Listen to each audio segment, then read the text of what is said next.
అంబేడ్కర్ కోనసీమ జిల్లా అమలాపురం పట్టణంలోని కల్వకొలను వీధిలోని కనకదుర్గమ్మ వేపచెట్టు సంబరాలు అంగరంగ వైభవంగా జరిగాయి. వందల సంవత్సరాల క్రితం ప్రారంభమైన ఈ ఉత్సవాలను తరతరాలుగా నిర్వహిస్తున్నారు. ఆడపడుచుల సంబరంగా జరిగే ఈ ఉత్సవాలను తిలకించేందుకు వేల సంఖ్యలో భక్తులు తరలివచ్చారు. ఆలయ అభివృద్ధి కమిటీ ఆధ్వర్యంలో ఆలయాన్ని సర్వాంగ సుందరంగా తీర్చిదిద్దారు. విద్యుత్ కాంతుల నడుమ అలంకార భూషితమైన కనకదుర్గమ్మవారు భక్తులకు దర్శనమిచ్చారు. కల్వకొలను వీధిలోని వేపచెట్టు వద్ద కనకదుర్గమ్మకు మొక్కులు చెల్లించుకునేందుకు పెద్ద ఎత్తున మహిళలు ఆలయం వద్దకు చేరుకున్నారు.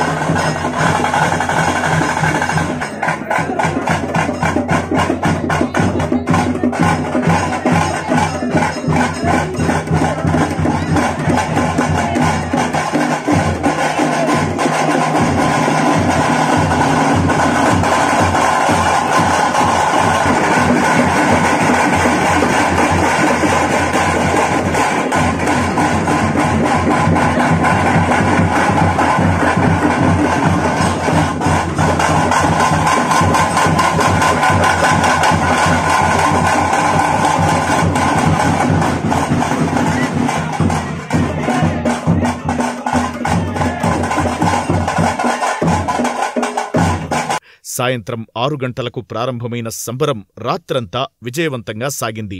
మేళతాళాలు, మంగళ వాయిద్యాలు, బాణాసంచాల నడుమ ఆలయ అధికారులు వైభవంగా నిర్వహించారు. అమ్మవారికి ప్రత్యేకంగా చేపట్టే మొక్కుల్లో మహిళలంతా గండదీపాలు తలపై పెట్టుకుని ఊరేగింపుగా ఆయా వీధుల్లో తిరిగారు. వేపచెట్టు వద్ద గండదీపాలు సమర్పించారు. అమ్మవారు గాజుల గౌరి అలంకారంలో భక్తులకు దర్శనమిచ్చారు. ఈ మహోత్సవంలో భక్తులు వేలాదిగా పాల్గొని అమ్మవారిని దర్శించి తీర్థ ప్రసాదాలు స్వీకరించారు.